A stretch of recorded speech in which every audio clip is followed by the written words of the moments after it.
하나님이 오늘 저들이 허락하신 말씀은 창세기 1장 26절로 28절, 2장 7절로 9절, 데살로니가전서 5장 23절 말씀. 하나님의 천지 창조 세 번째 시간, 인간 창조의 비밀, 제목을 가지고 말씀을 보겠습니다. 하나님이 가라사대 우리의 형상을 따라 우리의 모양대로 우리가 사람을 만들고 그로 바다의 고기와 공중의 새와 육축과 온 땅과 땅에 기는 모든 것을 다스리게 하자 하시고, 하나님이 자기 형상 곧 하나님의 형상대로 사람을 창조하시되 남자와 여자를 창조하시고, 하나님이 그들에게 복을 주시며 그들에게 이르시되 생육하고 번성하여 땅에 충만하라. 땅을 정복하라. 바다의 고기와 공중의 새와 땅에 움직이는 모든 생물을 다스리라 하시니라. 아멘. 우리 창세기 2장 7절로 9절 말씀 읽습니다. 여호와 하나님이 흙으로 사람을 지으시고 생기를 그 코에 불어넣으시니 사람이 생명이 된지라. 여호와 하나님이 동방의 에덴에 동산을 창설하시고 그 지으신 사람을 거기에 두시고, 여호와 하나님이 그 땅에서 보기 아름답고 먹기에 좋은 나무가 나게 하시니 동산 가운데에는 생명나무와 선악을 알게 하는 나무도 있더라. 데살로니가전서 5장 23절 말씀. 평강의 하나님이 친히 너희로 온전히 거룩하게 하시고 또 너희 온 영과 혼과 몸이 우리 주 예수 그리스도 강림하실 때에 흠없게 보존되기를 원하노라. 아멘. 인간 존재의 의와 목적, 그리고 삶의 질을 결정시키는 그 결정적인 요인은 바로 신관입니다. Perspective of God. 신관이 어떠한가, 신의식입니다. 많은 사람들이 만물의 창조자요 섭리자에 대한 인식을 저버린 채 육체의 욕심에 이끌려서 허둥거리다가 결국 인생 허물을 외치며 죽어갑니다. 그러나 지금까지 살펴본 대로 성경은 삼라만상의 창조자 섭리자가 하나님 한 분임을 증거하고 있습니다. 이 사실을 분명히 알 때 비로소 인간은 존재의 이유와 생의 의미를 깨달을 수가 있게 되는 것이죠. 우리가 예수 그리스도를 믿음으로 하나님의 영과 리커넥션, 이 재연결이 이루어진 우리 그리스도인들은 하나님을 인지할 수 있는 그 능력이 우리 안에 회복이 됐습니다. 그래서 대자연 속에 숨겨져 있는 이 창조주 하나님의 능력과 신성을 인식할 뿐만 아니라 나아가서 창조주 하나님이 인간에게 부여하신 절대적인 가치, 그것을 깨닫게 이르게 됩니다. 여러분, 존재하는 모든 것은 의미를 가지고 있고 목적을 가지고 있죠. 여러분, 밤하늘의 달, 낮에 뜨는 해, 하나님이 지으신 존재의 목적이 있습니다. 저 앞에 있는 팜트리, 지저귀는 새소리, 전부 다 하나님이 지으신 존재의 목적, 의미가 있는 것입니다. 조물주의 신성과 뜻을 함유하고 있습니다. 그러므로 자연 만물과 창조에 꽂힌 인간, 우리는 나는 누구며 무엇을 위해 존재하는가, 이것을 깨닫는 것은 너무도 중요한 자산입니다.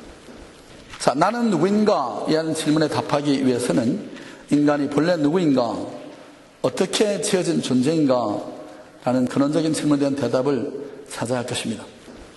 오늘 하나님이 마지막으로 주신 인간 창조, 이 신비의 베일을 벗겨보기를 원합니다.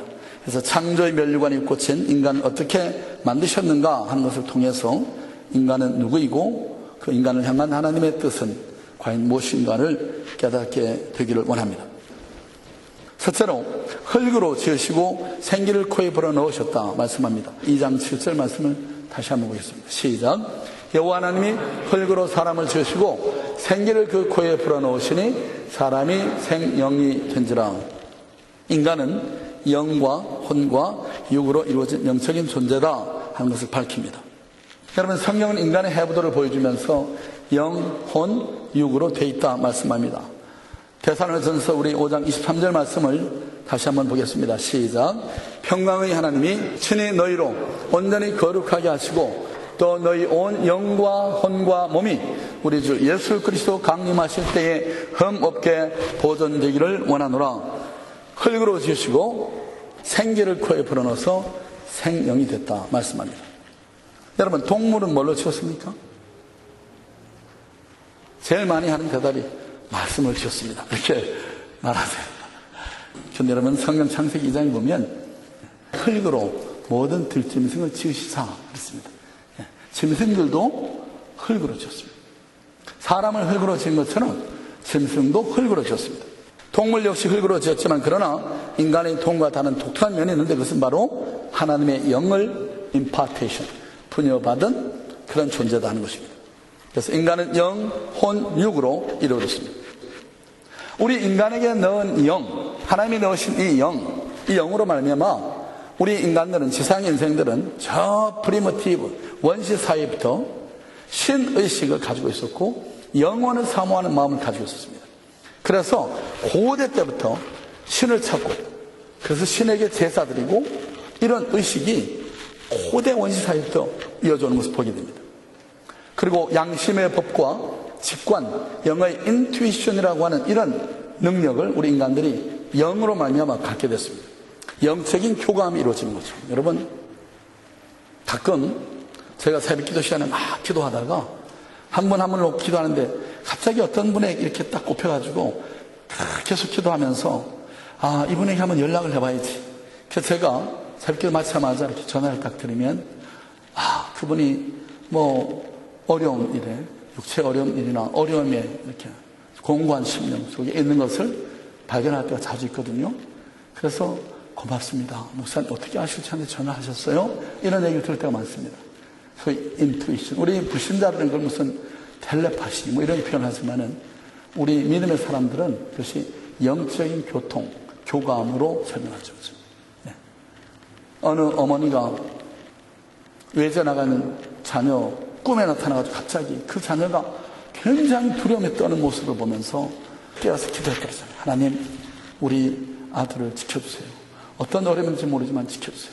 그런데 그 시간에, 그 어머니가 깨어서 기도하는 바로 그 시간에 저 어디 오지를 드라이브하고 가다가 사고를 당해가지고 죽음의 위기에서 살아난 이런 감정이 들 때가 많죠. 그죠? 네. 영적으로 우리가 센시티브하고 하나님께 항상 이렇게 연결이 되어 있을 때 그런 영적인 현상들을 우리가 삶 속에 경험합니다. 혼은 자아를 이루는 부분입니다. 그래서 지성, 감성, 의지가 이 혼에 해당되는 부분이죠. 또 육신은 시각, 청각, 후각, 미각, 촉각, 이 5가지 감각 기능에 의해서 기능하도록 만들어져 있습니다. 그리고 이 3가지 영역은 서로 다른 법칙에 따라서 유지되고 발전되도록 하나님이 하셨는데, 우리 안에는 영은, 우리의 영이 항상 건강한 상태를 누리기 위해서는 어떻게 해야 됩니까? 하나님의 영과 항상 연결이 되어 있어요.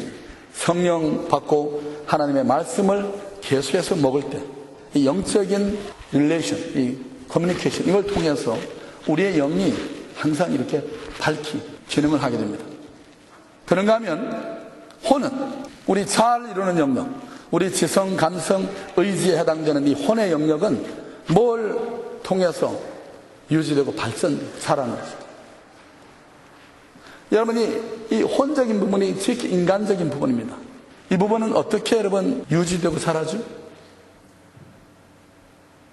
우리 인간의 이 인간성은 뭘 통해 개발되죠? 사랑의 관계를 통해서 자랍니다. 어린아이가 엄마 몸에서 태어나가지고 사랑을 받고 다독임을 받고 이렇게 자라면 균형 잡힌 인격을 갖춘 사람으로 자랍니다. 그런데 이 사랑이 결핍되면 사람다움을 온전히 갖지 못하죠. 여러분, 늑대 소년 얘기 들어보셨죠? 인도에서 등산객들이 산에서 사람인데 늑대들하고 어울려있는 그런 소녀를 발견했어요. 근데 어렸을 때 싸마우 이 소녀가 늑대에게 야생으로 나가서 자라가지고 늑대들이 하는 거 그대로 네 발로 기고 입으로 먹고, 그래서 사람들이요 그 늑대 소녀를, 여러분 이거 모르시나요? 실제 역사에 있었던 일입니다. 그래서 이 늑대 소녀를 가져와가지고 사람 만들기 위해서, 회복시키기 위해서 무지 애를 썼습니다. 그런데요, 그 시도를 한 지 채 3년이 되지 않아서 이 늑대 소녀가 죽어버렸습니다.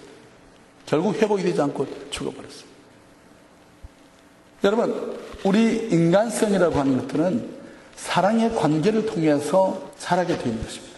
그래서 특별히 성장기에 해당되는 어린 시절과 유소년기, 사춘기, 이때 지속적인 사랑이 공급될 때 그 인격이 균형 잡힌 모습으로 모든 사람과 잘 소셜블한 이런 모습으로 자라야 되죠. 여러분, 육체는 뭘 통해서 건강을 유지하고 자라죠? 우리 육신. 이 육신이 뭐에서 만들어진 겁니까? 흙입니다. 그래서 우리 육신은 흙에서 나는 것으로 이 육신이 건강하게 유지되게 되어 있습니다. 신토부리. 그래서 여러분, 신선하고 좋은 야채, 좋은 식물들을 먹으면 우리 몸이 건강해집니다. 인간은 그래서 영혼, 육으로 이루어졌습니다. 인간 속에 담아놓은 하나님의 영, 이 영은 의식세계인 혼과 그 다음에 육체를 지배해서 균형 있게 성장시키고 조화를 이루도록 그렇게 만들어 놓으셨습니다. 여러분, 아담과 하와가 하나님이 따먹지 말라고 말했던 선악과를 자의적으로 따먹고 육체의 소욕을 자극하며 침투했던 이 사단의 미혹에 넘어가서 선악과를 덥석 먹어버렸죠. 그래서 하나님과 영적인 단절을 가지게 됐습니다. 영이 죽어버립니다. 이 죽은 영이 다시 살아나기 위해서는 하나님의 영이 다시 임파트해서 커넥트가 되지 않으면 안 됩니다. 혼적인 것, 육체적인 것 아무리 해도 죽은 영이 살아나는 법은 없습니다. 예를 들어 보면요, 여러분, 공부를 아무리 하고 수양을 아무리 해도 도를 닦고 요가를 하고 참선을 하고 3,000배, 6,000배를 해도 영양식을 또 아무리 좋은 걸 골라서 먹어도 영은 살아나지 않습니다. 세상에 어떤 사람들은 그게 가능하다고 거짓된 가르침으로 다가오죠. 그러나 우리의 영이 사는 유일한 방법은 너희들이 그리스도 아니면 새로운 피조물이다. 이런 것은 지나갔으니 보라 새 것이 되었다. 물과 성령으로 거듭나야 된다. 우리가 예수 믿음으로 거듭날 때 우리 속에 그리스도의 영이, 하나님의 영이 다시 리커넥션이 이루어지는 것입니다. 불신자들은 이 영이 죽은 상태이기 때문에 그러므로 예배할 줄 모릅니다. 기도하지 않습니다. 다만 육체가 이끄는 대로 양심의 기능마저 제 기능을 발휘하지 못해서, 그래서 진정한 의미에서 죄가 뭔지를, 선과 악을 제대로 구별하지 못하는 그런 상태가 되죠. 사단이 인간 영혼을 황폐케 하는 이 방법이 6,000년이 지나는 동안에 달라진 것이 하나도 없습니다. 오늘날에도 육체의 소욕을 자극하거나 자의식의 상처를 입혀가지고 인간 영혼의 심층부로 파고듭니다. 육체의 정욕을 제하지 못하게 해서 파멸을 일으게 하든지, 인간 자아 속에 거짓 지식, 거짓 철학, 이런 지적 영역을 뚫고 들어오든지, 아니면 관계의 단절과 파괴를 통해서 미움, 시기, 질투, 증오, 원함, 분냄, 용서하지 못하는 마음, 이런 감성적인 영역을 통해서 인간 속에 들어옵니다. 아니면 우리의 체면이나 자존심을 앞세우게 해가지고 이 의지적인 영역을 뚫고 들어와서 개인의 삶 전체를 루인시키는, 개인의 삶 전체를 언더 컨트롤 하려고 하는 그런 시도를 하죠. 여러분, 인간 속에 담아놓은 하나님의 영으로 말미암아 우리 인생들은 누구나 다 영원을 사모하는, 본향을 사모하는 그런 마음을 갖고 있는 것입니다. 그래서 아버지의 품을 사모합니다. 이제 죄송합니다. 우리 연세가 드시고 이렇게 나이 먹게 되면은 하나님 앞에 이제 부름받을 때가 가까워질수록 마음이 어떻습니까? 옛날에 좋아했던 거 좋아하고요. 된장국이 맛있게 되고 또 옛날에 내가 태어난 그것이 그리워지고, 본향을 사모하는 마음이, 육체의 본향도 사모하는 마음이 생기는데 영혼의 본향을 그리는 것은 너무 당연하지 않겠어요? 그렇죠. 인간은 영혼육으로 되어졌습니다. 두 번째로 하나님의 형상대로 창조하셨다 말씀합니다. 창세기 1장 26, 27절 말씀을 같이 읽습니다. 시작. 하나님이 가라사대 우리의 형상을 따라 우리의 모양대로 우리가 사람을 만들고 그로 바다의 고기와 공중의 새와 육축과 온 땅과 땅에 기는 모든 것을 다스리게 하자 하시고, 하나님이 자기 형상 곧 하나님의 형상대로 사람을 창조하시되 남자와 여자를 창조하시고. 사랑하는 성도 여러분, 하나님은 우리 인간을요 사회성, 도덕적 자결권을 갖는 존재로 지었습니다. 동물을 지으신 후에 하나님께서 마지막으로 창조에 꽂힌 사람을 지으셨습니다. 그래서 방금 읽은 대로 27절에 하나님의 형상대로 지었습니다. 자, 이 하나님의 형상이 뭘 말하는 것인가? 세 가지로 요약을 해봤습니다. 첫째로 하나님의 형상은 사랑하며 더불어 사는 존재, 사회성을 갖는 존재로 지었습니다. 이것이 하나님의 속성 중에 하나입니다. 여러분, 하나님이 인간을 자기 자신만 관심을 가지고 살도록 만들지 않았다는 것을 주목할 필요가 있습니다. 여러분 26절 말씀을 다시 한번 보겠습니다. 창세기 1장 26절 시작. 하나님이 가라사대 우리의 형상을 따라 우리의 모양대로 우리가 사람을 만들고 그로 바다의 고기와 공중의 새와 육축과 온 땅과 땅에 있는 모든 것을 다스리게 하자 하셨다. 여기 보면 우리가 우리의 형상대로, 우리가 뭘 말하는 거죠? 삼위 하나님이 더불어 인간을 창조하셨다고 말씀합니다. 그러므로 인간은 더불어 살아가도록 지어진 존재입니다. 여러분 삼위 하나님이 더불어 일하신 것처럼 하나님의 형상을 입은 우리들 역시도 더불어 사는 삶을 통해서만 행복을 누리도록 지어진 존재입니다. 선상천하 유아독전, 그러고 나 수입 든든하고 먹을 거 있고 뭐 입을 거 마실 거 넉넉하니까 다른 사람과 뭐 상관하고 살려, 그리고 혼자 살면 배속이 편하고 행복할 것 같지만 절대 우리 인생은 그렇게 지어진 것이 아닙니다. 하나님 형상대로 지어진 우리들은 사회성을 갖는 존재로, 인간은 더불어 사는 존재로 지어진 것입니다. 그래서 인생의 행복은 관계를 통해서 오는 것입니다. 사랑을 주고받고 위로를 주고받고, 우리 옛말에 어른들이 미운정 고운정 얘기했어요. 부대끼는 가운데서도 정을 느끼고, 그래서 사랑의 교감을 이루며 살 때 행복한 것입니다. 사회성을 가진 존재로 지어졌습니다. 자, 두 번째 하나님의 형상은 뭘까? 스스로 결정하며 책임지는 존재, 도덕성과 자결권을 갖는 존재로 지어졌습니다. 여러분 하나님이 여기 복을 명하셨는데 첫째로 뭐죠? 번식의 복입니다. 번성하여 땅에 충만하라, 땅을 정복하라. 그 다음 두 번째는 모든 생물을 다스리는 복을 줬습니다. 28절 말씀 같이 읽죠. 1장 28절 말씀 시작. 하나님이 그들에게 복을 주시며 그들에게 이르시되 생육하고 번성하여 땅에 충만하라, 땅을 정복하라, 바다의 고기와 공중의 새와 땅에 움직이는 모든 생물을 다스리라 하시니라. 여기 히브리어에 다스리다라고 하는 이 단어가 본래는 주인의식을 갖다, 책임의식을 갖다, 이것을 강조하는 단어입니다. 영어에 보면 도미니언이라는 단어가 사용되는데 이것은 도미니에서 온 말인데요. 도미니가 뭐죠? 로드라는 뜻입니다. 주인, 아도나이라는 뜻이에요. 주인의식을 갖는 거예요. 다른 생물을 다스리는 존재란 주인의식을 가지고 책임을 져야 하는 존재다, 이렇게 말합니다. 책임감이 없는 사람, 다시 말해 주인의식이 결여된 사람. 여러분이 우리 아름다운 교회에 그리스도의 몸에 지체되기 때문에 여러분이 주인입니다. 이 교회의 주인이 주님이신 것처럼 주님의 몸을 이루고 있는 저와 여러분의 주인입니다. 좋은 의미에서 주인의식을 갖자는 거예요. 건강한 의미에서 주인의식을 갖자. 그러면 바른 주인의식은 어디서 나오는 거죠? 책임의식에서 오는 거죠. 내가 책임의식은 전혀 없이 난 주인이야. 그래서 자신의 뜻대로 주의 주장만을 나타내면 그건 제대로 된 주인이 아니죠. 네.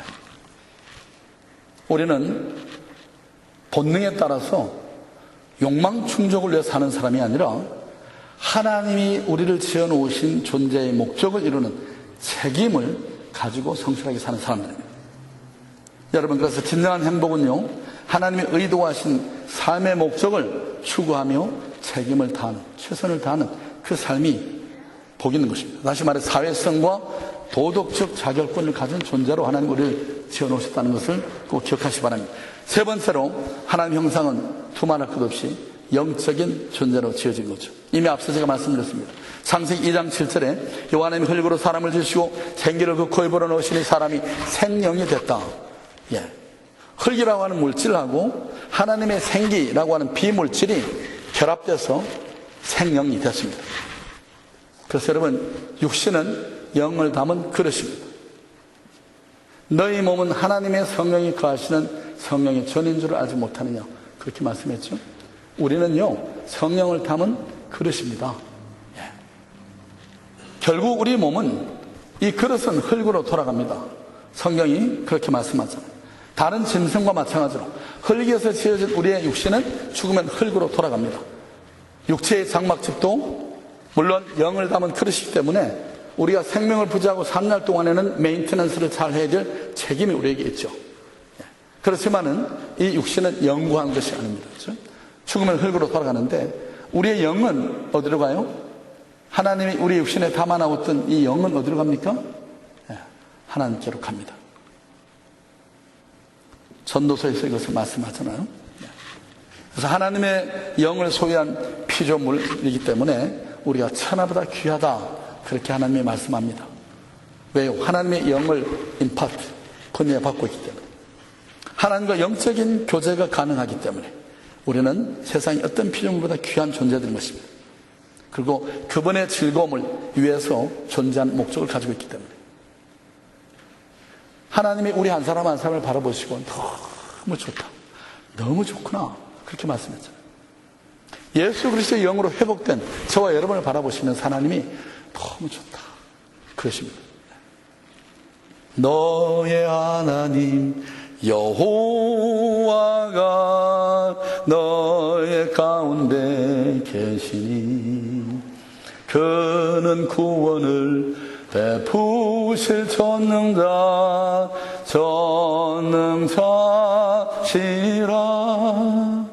그가 너로 인하여 기쁨을 이기지 못하시며 너를 잠잠히 사랑하시며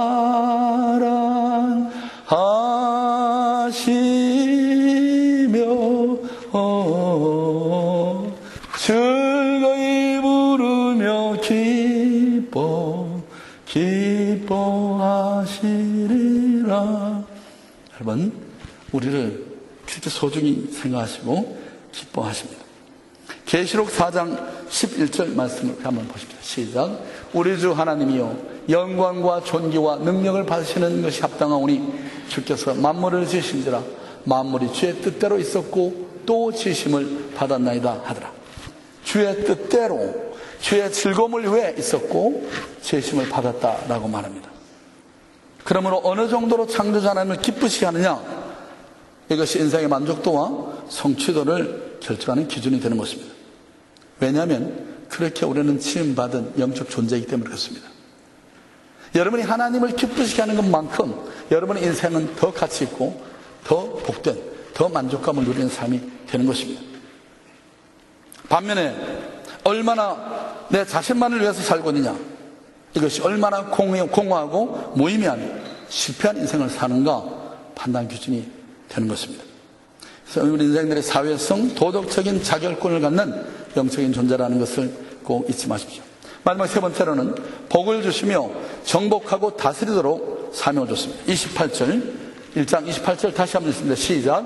하나님이 그들에게 복을 주시며 그들에게 이르시되 생육하고 번성하여 땅에 충만하라. 땅을 정복하라. 바다의 고기와 공룡의 새와 땅에 움직이는 모든 생물을 다스리라 하시니라.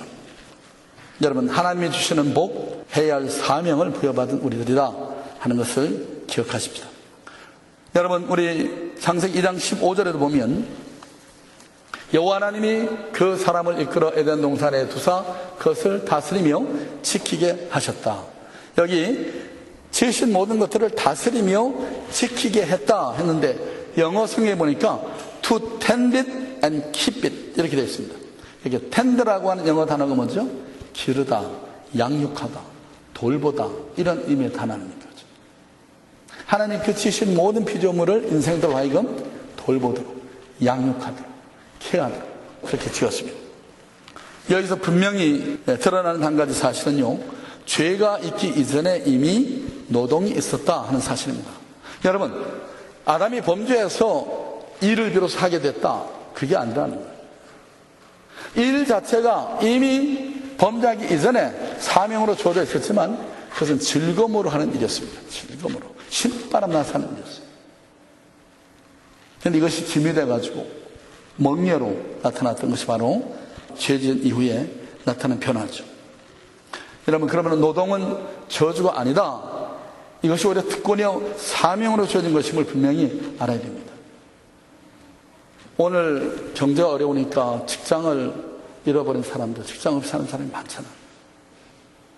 여러분, 한 달이고 두 달이고 1년이고 일을 하지 못하고 그냥 소일하며 지내는 사람의 마음, 그 심령이 되어보면은 내가 할 일이 주어지는 것이 얼마나 복인가, 이걸 여러분 깨닫잖아요.